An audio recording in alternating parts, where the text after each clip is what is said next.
Welcome back, everyone. Triathlon Mockery reporting to you live from Font Romeu. But Joe, I think we need a tune, mate. I think we need like a jingle, an intro jingle. But you can't sing. I heard you in the shower this morning trying to sing on Madonna like a prayer.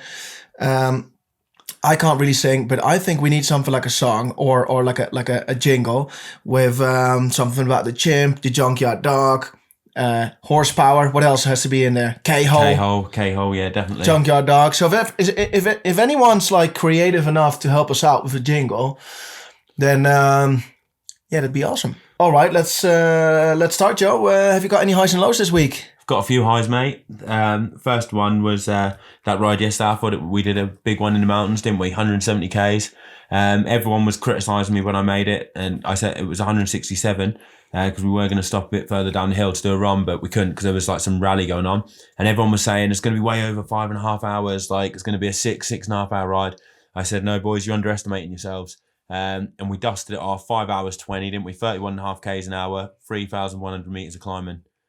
That was a good, wasn't it? Because we were like flying down the mountains, weren't we? Like that we were flying down the mountains and we were pushing it pretty hard up the hills, weren't we? I think you got in a bit of a half wheel, didn't you? Like there was so we went up this. Well, I would say it was quite a big massive climb. One. It was 1,000 meters a climb. Yeah, 1,000 meters of climb. So it's a long climb, like 18 Ks.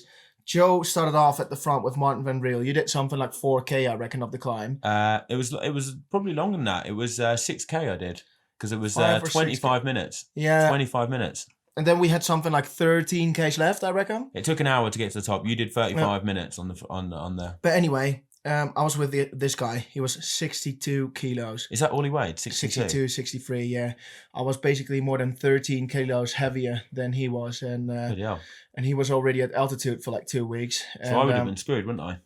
And he was pushing it because he was like, I'm riding like between 270 and 300 watts. So I didn't have a power meter or like when my bike computer wasn't with me. You smoked it, didn't you? I smoked it. But anyway, yeah, we did a solid ride. We had a massive group. That was a good high. But come on, mate. Everyone wants to know the lows from training camps. They don't like the good session. The lows? They want the low. God, for the lows. I haven't got many lows. Like, what can you think of a low what I had? Yeah, like, what about that swim we went during public hours? Oh, yeah, we had a taste of Font Romeu public swimming. Like, last time when I was here and the time before, I went to a few of the public swimming. Absolutely fine, not a problem. This one, Friday evening, was absolute carnage. Like, we went in, we were looking and we were like, we knew at the start. First of all, the guy didn't want to let me in, did he? You know, the real moody one who works here. Like, doesn't talk any English as well. And then, so I was trying to get in the pool. He didn't want to let me in. And then there was a woman there and I said, can you speak English? She said, yeah. I said, can you speak to him and see what his problem is? And he was basically saying it's a public session. I said to her, yeah, I know it's a public session. We're just going to, we've come for that. Because why are you different than the public? Yeah, right? Exactly. We are the public. And then in the end, and she told him that. And then he said, you can't go in the pool. Or he said, I can't save you if you're in trouble, if you swim in the public. Because he knew you're Joe Skipper, you can't swim. So if you drown, I can't save you. He probably thought there's a high chance and I don't want to get wet. And I didn't show up at this point, so he didn't know what trouble was coming yet. Because I really can't swim. You were just turned up when it was all kicking off. When they were there, you were lurking around the back because I saw you. Yeah, and then I said, "Hey, mate, is there any I calmed him down a little bit. Like he got really relaxed when I turned up. So in the end, we ended up going in there, but it was carnage. Like we had to spread out, didn't we? Like one of us pretty much in each lane. We went in 3 different lanes. 3 different lanes. And in every lane, I would say there was about 7 people. Remember back in Malaga when we were in the 50-meter pool and you got in a fight because someone started kicking me because of you? You did something and I didn't even touch her. Someone thought it was me and then kicked me in the stomach. But anyway, do you think this was worse? No, this definitely wasn't worse. That was way worse. But it got worse because old Martin Van Riel and the other guy, the one who was you got half wheeling with on the climb, exactly, came in and were doing some aqua running, weren't they? So they there's only 4 lanes, by the way, in this pool in this like 25. 4 lanes. Is there 4 or 5? I don't know. There's 4. Like I think there's 4 lanes. 4 lanes. And because they had to go in there for aqua jogging in the first lane, just with the 2 of them, everyone else had to get in all the 3 other lanes. And then we had, it got a bit better after the warm-up, but just before we started the main set, didn't it? But we had a couple of guys doing a shitload of butterfly with fins on, didn't they? They were like Michael Phelps in there, weren't they? Yeah, like Michael Phelps, yeah. Michael Phelps and Ryan Lochte. Yeah, so and then it got all right. We did get a session in the end, but at one point, like I think Fabian the German, you know what they're like. They like everything being in tune. They want to know exactly what they're doing. They don't want any disruptions. He was almost having He was having a meltdown. He was having a meltdown. Yeah. Because he'd say, I'll have 10 seconds rest in between sets, but sometimes you could see he's got an error in his head because he couldn't finish the session. He had to stop for like 2-3 minutes. He wasn't happy. It was not in a good way afterwards. No. We had to really like calm him down, massage him, sit him in front of Netflix, you know, really relax him, mother him almost, you know. Low for me, Joe. Well, it was actually a low in the beginning of the week because literally I couldn't do any run without my heart rate being exploded. It was pounding, mate, like a guinea pig. You even went down the lake by yourself to do. I went down because I was thinking, we've got the German and that guy. He's rapid, isn't he? He's a fast runner. He's the fastest runner of the lot. He's like a horse. He's like a horse. Then we've got Joe Skipper, who always trains a bit too hard, and then we've got the sensible Dutchie, who would just not the sensible Dutchie. I would say the sensible Dutchie. You're the worst one of the lot. Why? You go way harder than you should do. Sorry? Yeah, you go way harder than what you should do. Dude, I went mega easy. I went by myself. I was the sensible lad. Your heart rate was the highest out of all of us. I know, but it went mega easy. I couldn't go any easier. I went 5-minute K pace, sometimes even slower. Heart rate stayed that high. I wanted to do 1.5 hours, and it was even going up after 75 minutes. And I was what like, speed were you running at? 5-minute K pace. It was not even like where we were staying. It was like down at the lake. So I was thinking like, this doesn't make any sense. And I also felt like I was really doing a session. Did you? Not an easy run, but a flipping session. So after 75 minutes, I just jogged back to the car and I pet myself. But later on in the week, as the week went on, sensible me, of course, things started to work all right. So hopefully I'll be doing my first run off the bike tomorrow with a couple of intense. We're going for a segment tomorrow, aren't we? Yeah, you said it. Yeah, we're going for a segment, the TT loop segment or something like that. It's called. It's a little triangle here, and it looks like loads of the triathletes have got it. Current segment holder is Yellow Games.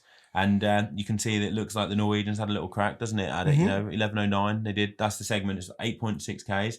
And we're going to have a crack at it, aren't we? Apparently, we're going to have a crack at it. But do you think, Joe, that we're able to take it? You've seen all the data. If we don't get it, I'll be extremely disappointed in ourselves. I'll be furious, like, if I don't get that. Like, I think it's well in our wheelhouse. I'm really bad at altitude. Don't you think it's too high that we can't really... we will get that segment and put a proper benchmark in for it. What is it? So talk me through the segment. How long is it? How hard do you need to go? And what watts do you need to push, you reckon? 70 meters of climbing, 8.6 Ks. I don't know, maybe like, it's hard to say, maybe like, I reckon you probably got to average 400 watts, do you reckon? Like to put a decent, like time for it? Mm-hmm. Something like that. I reckon we go under 11 minutes to current segment 11:09. And a lot of people do it as like chain gangs, don't they, around there and stuff like that. You know, they're all working together. So when we did one in Dubai, we got absolutely roasted by the locals. They weren't happy because me and Tom 2-up TT'd and took like... It was a 21k TT loop with it, 51 Ks an hour. And we got roasted. And it was only 360 watts I averaged to get that as well. It wasn't even like we had to ride that hard. Well, it was pretty tough, mate. It was pretty damn tough. Aero was everything. Did you really? That was all I averaged, 360 watts for it. That must have been wrong. No, that was probably right, mate. Aero is everything. All right. All right. I was probably a bit skinnier then, so I didn't hit as much wind. What do you think of the high of Techno pacing Mo Farah? Techno pacing Mo Farah, I think that was the high of his year so far. We did tell Mo, look, Mo, you've got big shoes to fill. He usually paces me around, so hope you live up to the hype, and he did. Techno got a bit nervous, didn't he? He was like, "Tom, do you have got one of them caffeine gels for me?" Did he ask you for a caffeine gel? He had a caffeine gel and a caffeine shot because he thought he wasn't able to. What, to pace Mo? Yeah, on the bike, on the mountain bike. Yeah, we did actually notice on his Strava afterwards that his heart rate went into zone 2. It was 125 beats a minute, like on the mountain bike, pacing Mo around the track. And Mo did something like 3 or 5k pace, didn't he? 302s, 24:40 for a 5-mile tempo around the track, looking comfortable, smooth. He could have had a conversation. It looked mega slow, didn't it? It looked like he was. It looked slow, but so quick. Yeah, I think it's because his stride is so big, isn't it? It looks like he's just cruising nice and easy. Yeah, like body movements. Like it was actually great to watch because he looks so nice running, doesn't he? He's like a proper gazelle, isn't he? Yeah, he's like a gazelle. 302k pace. It was metronomic, wasn't it? Every lap, the same. And then on the last lap, apparently he was shouting to Techno, faster. And Techno had to like up it. And I think that's when he went into zone 2. That was when he was already in zone 2. He was pushing. His heart rate was climbing, mate, for that last bit. I think he was probably going towards tempo. He was going towards tempo. He genuinely was, because it averaged high 120s, and it went from 120 to that in about the space of about 20-30 seconds. So he was probably at the end of it getting up to 140. Don't you think it was the excitement of pacing Mo Farah? He was like, I'm getting so. And what about the tunes? What Mo was listening to? It was like lovely when it was like if you were going through the Amazon on like an elephant or something. Yeah, you know? It was. He had like these bambo jambo jingles. Yeah. If you were on an elephant through the Amazon, it was quite relaxing. Yeah. He said to me, put some tunes on. I said, no, you put your tunes on. Like, you listen to it, Mo. I wanted partly because I wanted to hear what he listened to. I wanted to know what he was up what for. his rhythm was. My dad loved it. He said, I really like them tunes. He wants to download it. What's the playlist? But what would you have run if I would have put on my techno playlist? My hardcore techno. Sub 3. 302 is the average, didn't he? And he would have gone sub 3s. Like 245s, cruising. Yeah, high probably. tempo. And he wants to do a session with us next week, and his mate Bashir Abdi. So techno could be called up again to do the pacing. They're looking forward to it. 203 marathon runner his mate is. So it's we told him if that session goes well for him next week, the week after, they might be able to train with us. So they're hoping to impress us, and then we might invite them down to the track to do a proper session with some proper athletes. Exactly. Do we want to talk about a little bit about 2 races this weekend? Or yeah, go on. We'll quickly brush over them. Pro Tri News is the main one for the in-depth one, isn't it? Exactly. So we've got a couple of podcasts you need to listen to if you want more insights. We've got the training one from Triathlon Terran.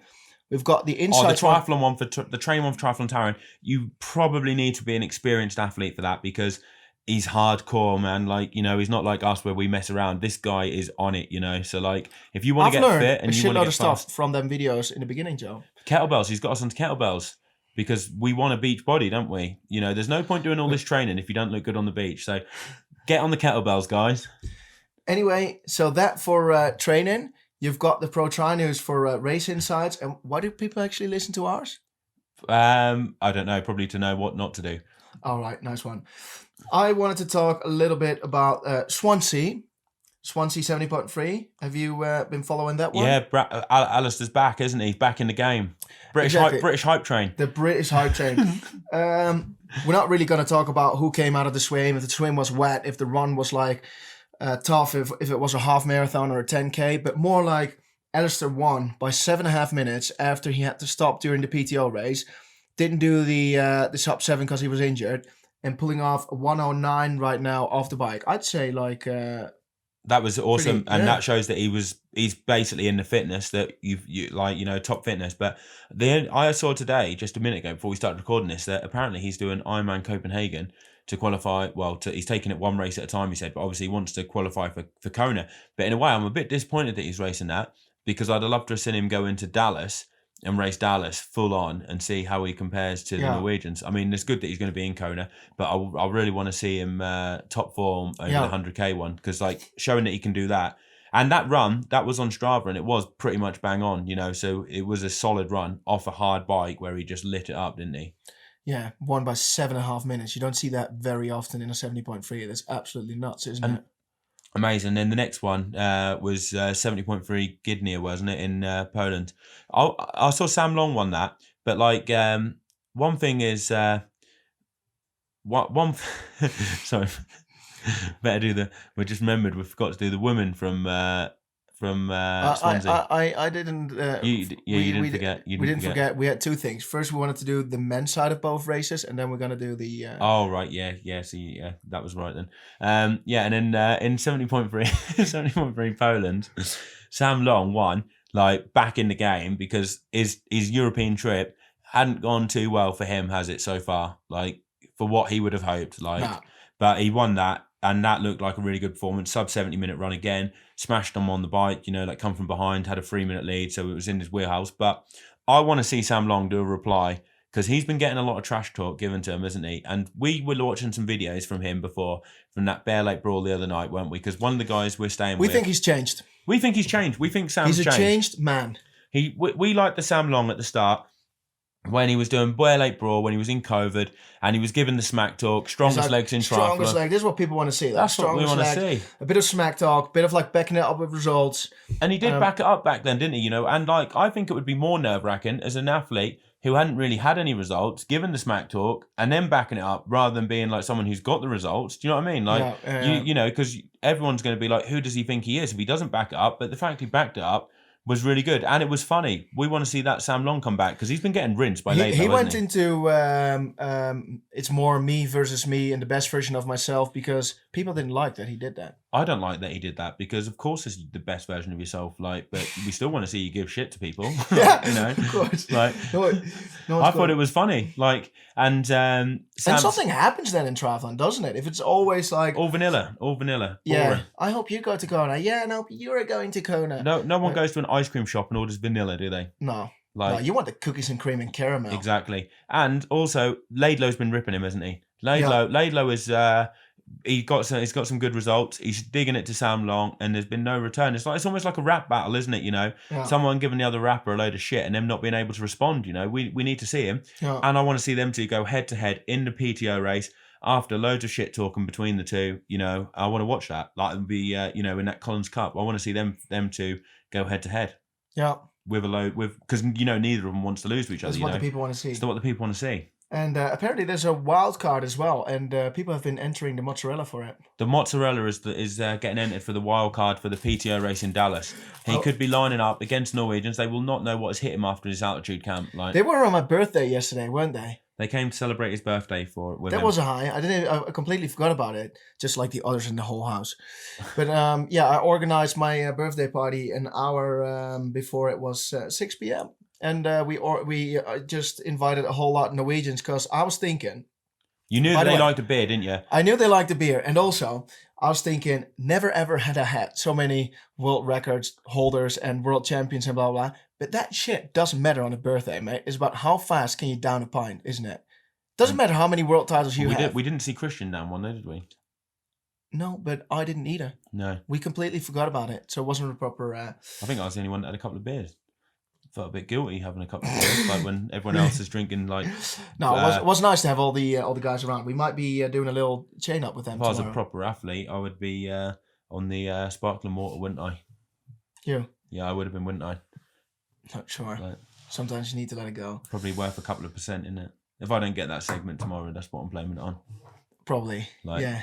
I had a couple of leffies. Even I didn't had a couple of beers. I know. It was my birthday. I couldn't believe it. Like, I thought, what's wrong with you when I saw that? I've had an iced tea. But I thought you felt bad because everyone else wasn't drinking beers. You thought like, oh, I don't want to be the only one. It is true that I was thinking, I'm turned 29. All these people came around here. I'm a big example for them. I can't drink beer. Because it wouldn't have been right for an elite athlete like yourself to set a bad example for him, would it? Exactly. Because they come around here thinking it's his birthday. We want to see him act responsibly. Exactly. And you've got a reputation to uphold. Exactly. You've got races you're training for. You're representing your country at Challenge Almere. There's a lot of pressure on your shoulders. There is. It's not an easy life. It's not an easy life for a young man like me. It's tough to handle.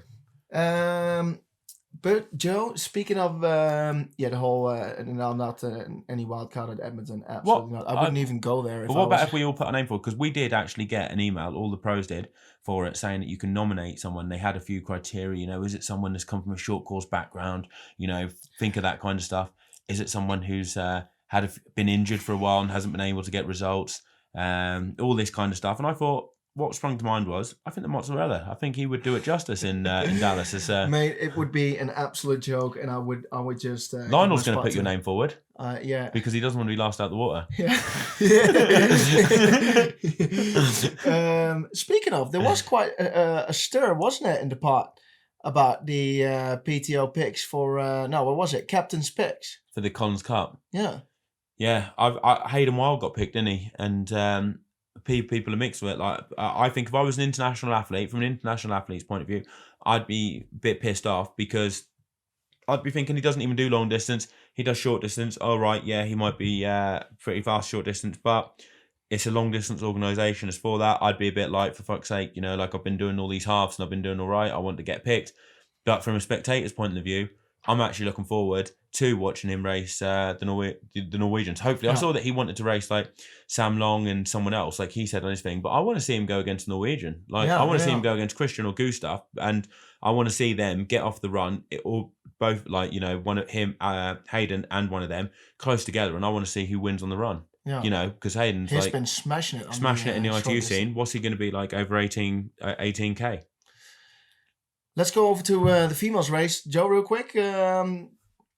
Swansea, won by Kat Matthews. Kat Matthews, yeah, and she had to chase down Ruth Assel, didn't she? Yeah, they're besties. It's like us in races, isn't it? You've always been chasing down me after the bike, and yeah, like chasing him down, like getting ready to try and lap him. Yeah.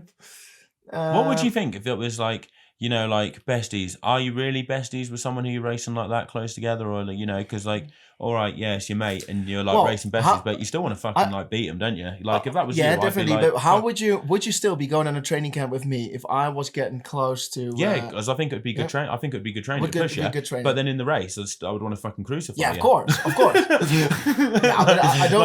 don't think they'll be like, I'll push you for a K, and then you can drop the shit out of me for a K. But I imagine them to be like a bit more softer and like, oh, I hope she wins. I hope she, you know, she beats me, kind of thing. Why? Because when we were at the press conference in New Zealand, you remember that time? I never forget that one. And what were the girls like at the press conference there?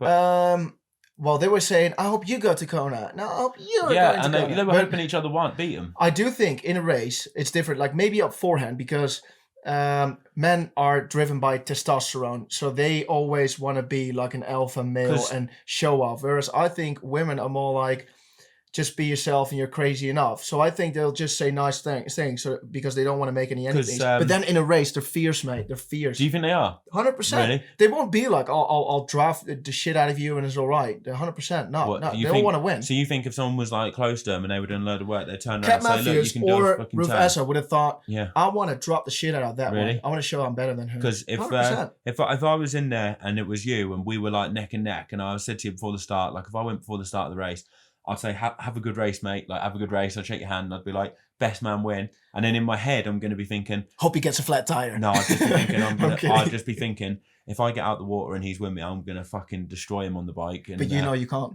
But that's what I'd be thinking. And then if he's still with me on the run... You know you're in fantasy land when you think that. You could destroy on the run, no? Yeah, but we'll see what happens, mate. We'll see what happens. That's what I'd be thinking. I'm thinking, God... And then if you were behind me, I'd be, come on, you can do a fucking turn. Come on, come through. Stop drafting me. What about the big guns, Imogen Simmons? She's come back from a long injury. Just won Gdynia. Good result. Good to see her back on top. She's a proper dog. She barked at me during sub 7. Did she? She barked at you? Yeah, it's on the YouTube video. Yeah. She's a proper dog, mate. Anyway, let's go over to the main subject this week. Remind me what that was. Yeah, this is how it always goes. So we were sitting in my bedroom because that's where we're recording it. If you want to see that, you can check it on the YouTube, mate.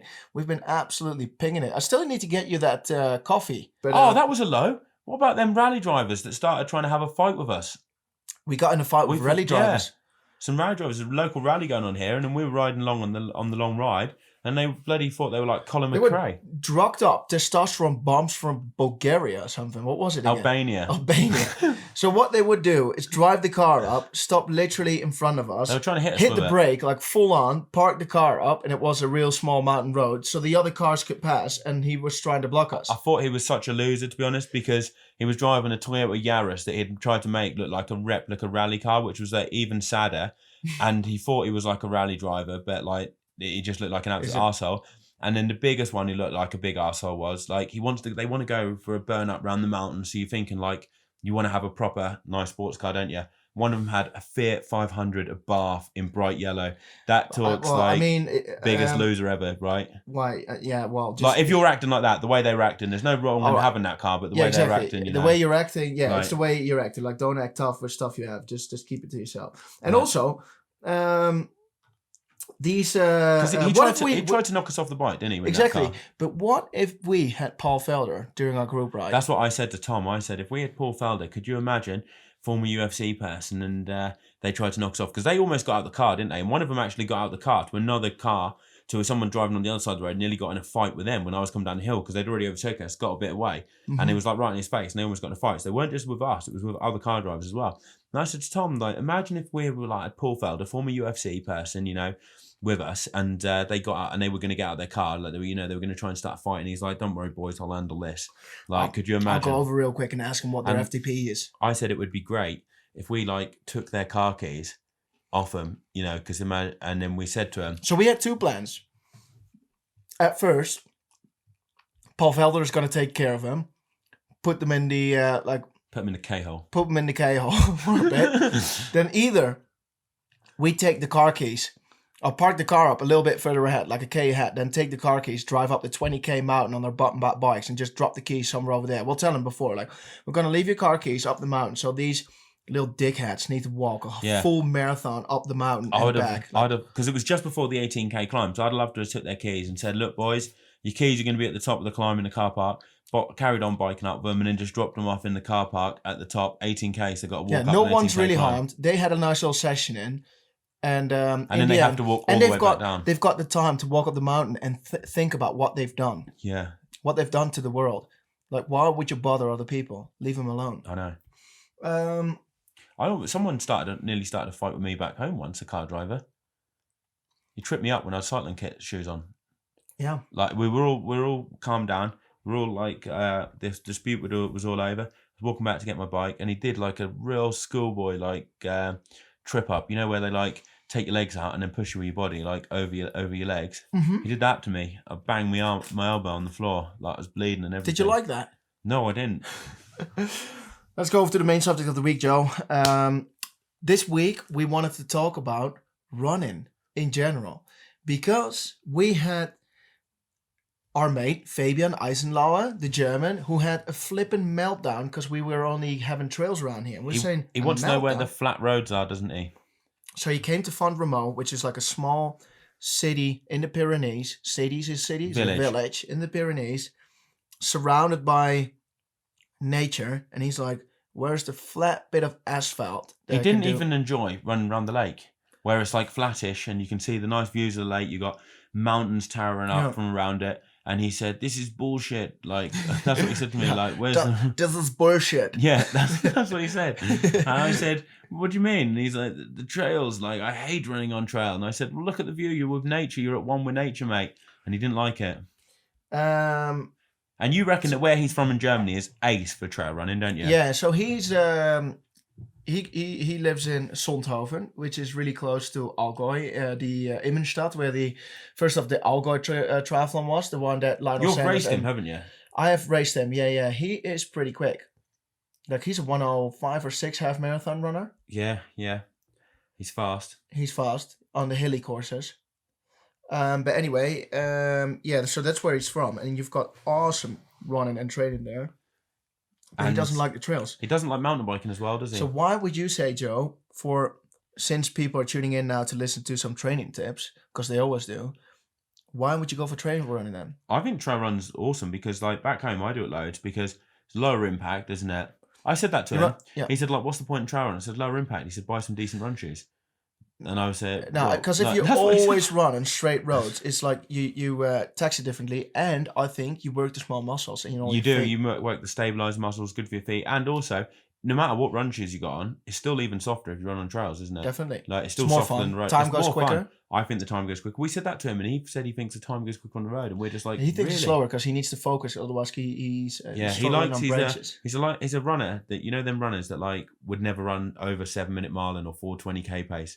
He's almost like that, but he never wants to run over like 4:20k pace is a recovery pace. If he did an easy pace, it would be 4-minute k pace, wouldn't it? Yeah, he doesn't really. He would be a great training partner for the Terminator. Well, he basically did a 14k run today, ran 7k's completely uphill to like 2,200 meters, at 2001. 30k pace or something. No, 410. 410. And back, like that was the average pace, 410. But you got 7k's, you got 4.5 miles uphill, and it's a decent gradient. The gradient all the way up to the roundabout, and it keeps going 4-5% for like 4.5 miles. Turn around, back down. Which is an easy run? That was his easy run. But do you think it's an easy run? I don't know, probably for him, but like still, like. So if you're, for example, going on a training camp, Joe, you're out here in Font-Romeu, and you can use the trails, but you can also use the road, but you can also use a treadmill. How would you mix it up then? Would you, on what day would you go on a treadmill, for example, on a training camp? Oh God, if it was freezing cold, I was in Sierra Nevada. It was icy on the track, on the road, snowy, on the trails, icy. Snowy. Couldn't get in, completely snowed in.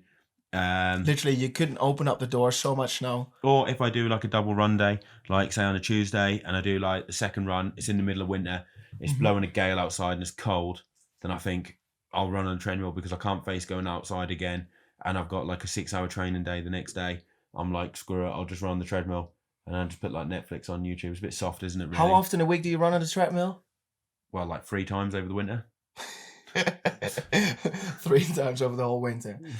During a training camp, I would say I would never run on a treadmill, but I've done it in Dubai.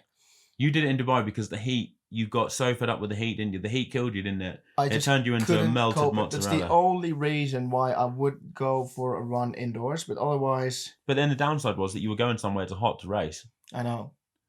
But it was still... That was a tough time for you, wasn't it? You were training in Dubai. When he was training in Dubai as well, he got caught out one day because we went for a bike ride. We started later than everyone else. We should have gone early.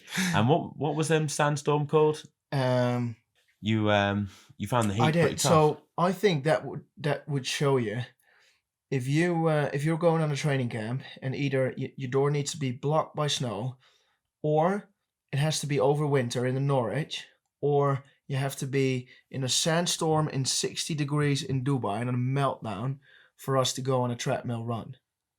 Yeah, oh yeah, definitely. A training camp. On a training camp, it would have to be something horrific.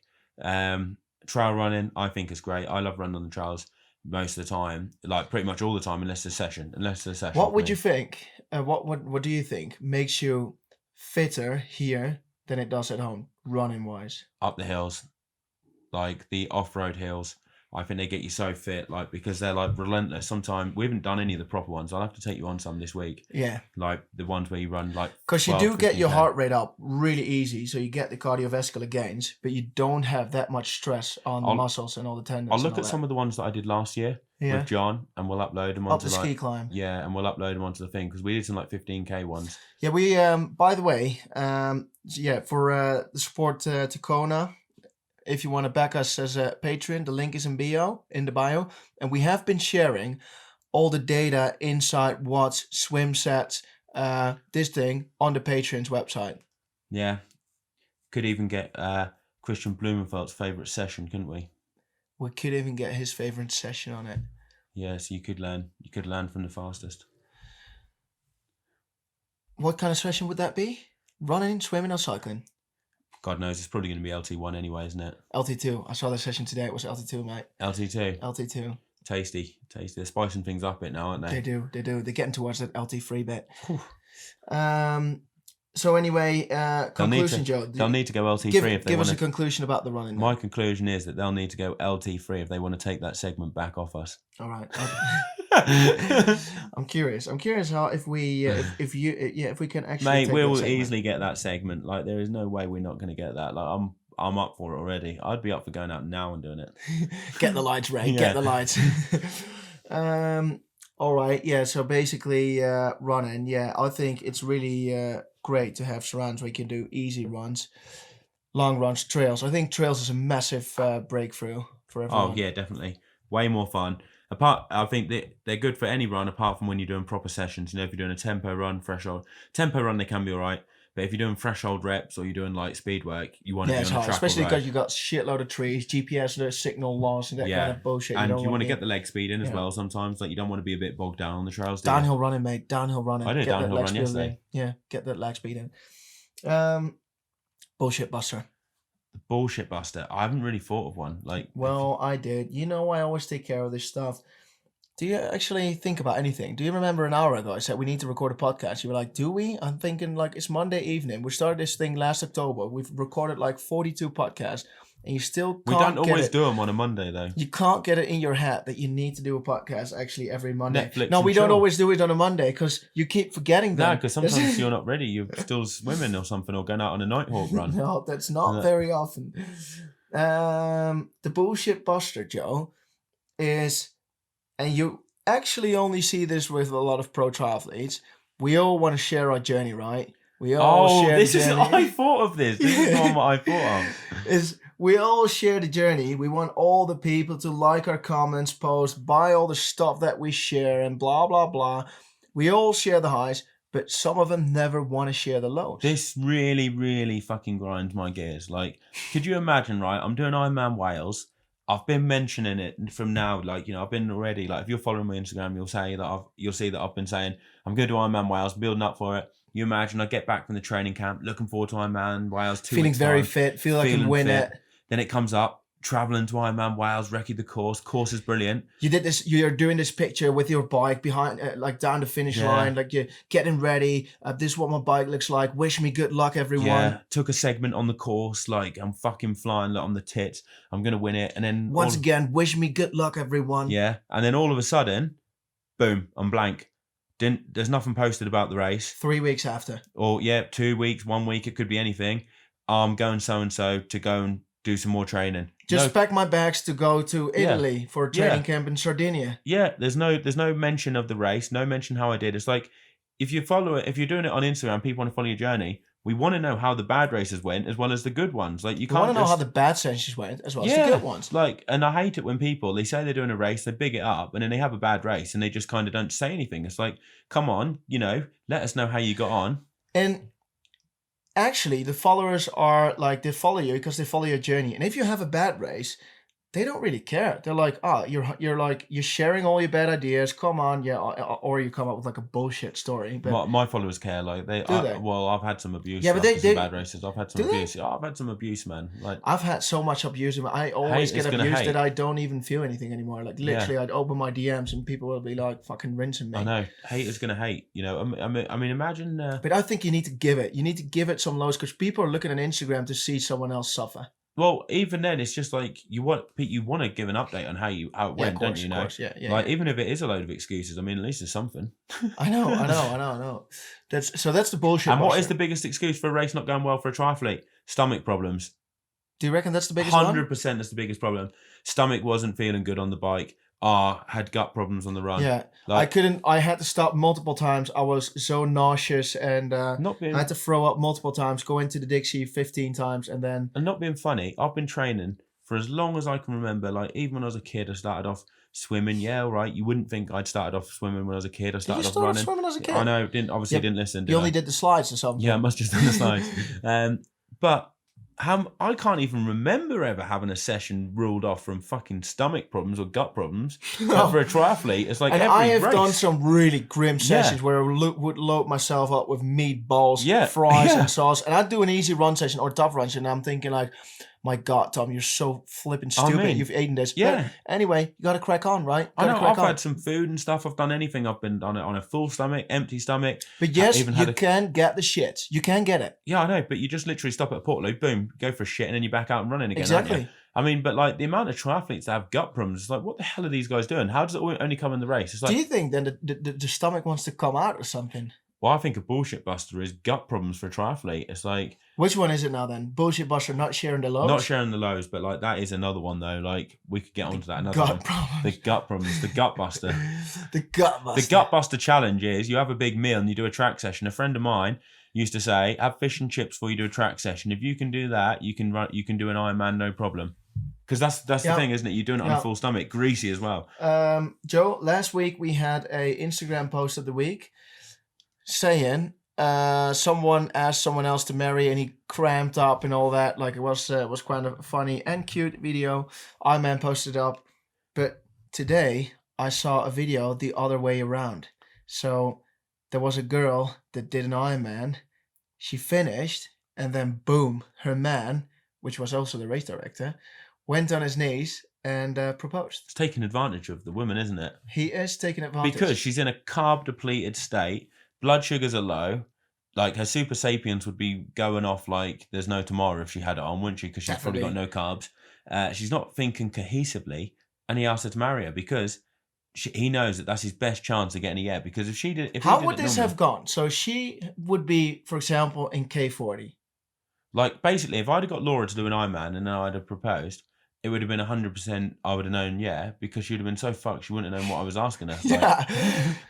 Like, I think yeah, I mean, like you can just imagine how this goes, can't you? You know, the guy sees her coming, hi, my dear, and he gets on his knee. She's like wobbling all around, you know, and but some people can't even. But also, someone crosses the finish line. Maybe you don't know this person had massive gut problems, And She could have shit herself. could have. Some triathletes do. I've seen a triathlete come across the line. Yeah, it would have been before the finish line, mate.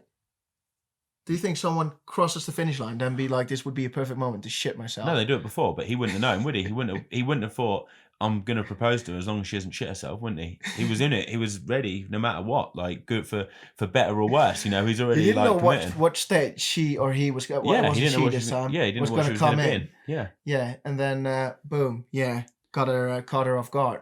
yeah. But you think that she couldn't really think properly because you've just done an Ironman. Yeah, she's just. You're full of emotions. You're always going to say yes because you're so full of emotions. Yeah, and you're on a high. You've just finished the Ironman, aren't you? You know, you've battled adversity. You don't even know what you're saying yes to. She probably thought, was he saying get me some beers? Was he saying let's go to the Pizza Hut? Exactly. So we don't really have a new Instagram post of the week. Just a like rinsed off version of the previous one actually. Yeah, it is a rinsed off one, but it was just, I don't know why we came up with that. Did someone send it to you? Did you find it? I don't know. You probably found it, didn't you? I saw it. You tracked it down. Tracked it down. The Instagram radar went off, and I was thinking, and I was showing it to you. I said, "Wow, another one! Like it's a thing." Since we've mentioned it on the podcast, I saw free, mate, free, like boom, boom, boom, and then you were like, "Oh." Now it's someone else asking the one who raced to marry, and then boom, you're such a carb depleted state that you can't really think. It's basically like giving them a load of drinks, isn't it? You know, and then asking them. Yeah. You know, like that you got your hedging your bets. Your odds are going to go up, aren't they? Of them saying yes. You know, if you do that. All right then. So before we go, Joe, I think we're 20 reviews off 1,000 reviews on Spotify. What are we going to do? No, it's not Spotify. Yeah, Spotify. What are we going to do when we get to 1,000? If we get to 1,000 reviews on Spotify, we will let someone come to the training camp and look after us for 3 weeks. we let we will invite one of the patrons to look after us for 3 weeks, pace us on the run, cook for us on the like at home. We'll give you a few Morton gels. we'll come up with something. Or some electrolytes from Precision Hydration. Oof, yeah. They saved my life, mate. We should give them a shout out because Morton and Precision Hydration did give us a load of nutrition for the training camp, didn't they? They did. So we should give them a big shout out because that has actually helped us out. How did it save you? What experience saved you? Well, Joe said, "Hey Tom, it's the second day at altitude. We need to take it easy today. So we'll start off with a nice little jog in the morning where my heart rate was 152 average. It was the second day. We did 450k pace or something. A hot day, wasn't it? Then we did an easy swim, something like 4k. And then we went on the bike, like just very easy, 130k with 2.5k elevation in 35 degrees average. It didn't feel easy. Where it topped out at 42 degrees and it was fucking melting on a 6.5 But you were getting ready to do a tempo training day because you were saying we need to do a tempo. We need to do a tempo. I said that wouldn't be sensible. Wouldn't be sensible. And you were saying, yeah, you need to get the training in. And then we started doing it, and Tom was saying to you that wouldn't be very sensible. You didn't say it wouldn't be sensible. You were like, all right. You were up for it. Like I didn't. Because you also said we're at sea level now. Yeah, but I was only joking around when I said it. Like, it doesn't really make much difference, does it? When you Anyway, so that saved me that day. That saved you because you had a shitload of electrolytes and God knows how many. I went through on that long ride the other day, probably about 4. I dread to think how many carbs I went through. I had 3 of the 320s in my bottles. Mm-hmm. 161. And 3 of them 320s had... How many carbs did you have on a long ride? So we went on a ride 5 hours. Right, so I had 80. But you do burn more carbs at altitude. 80, 160, 240. More energy. 280. I think I had 2 gels. So that would be 20 grams in each. So that's 300.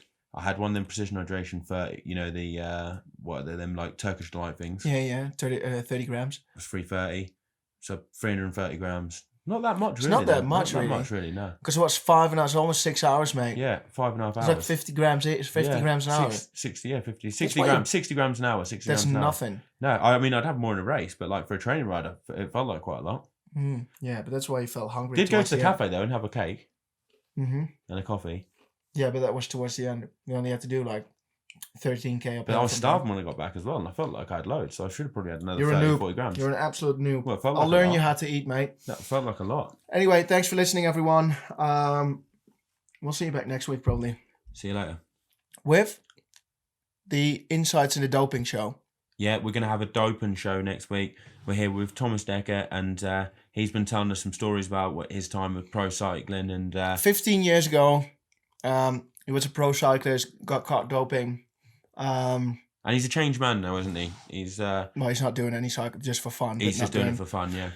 He went through a whole lot of shit in his life due to the choices he made when he was 21 years old. Anyway, he wrote a book and still does a lot in like cycling in the Netherlands, like on TV shows and all that. Anyway, it's got a really colourful story.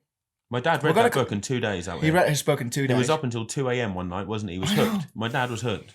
Anyway, we're going to have him on the show. We're going to talk about everything because I want to know a shitload of stuff.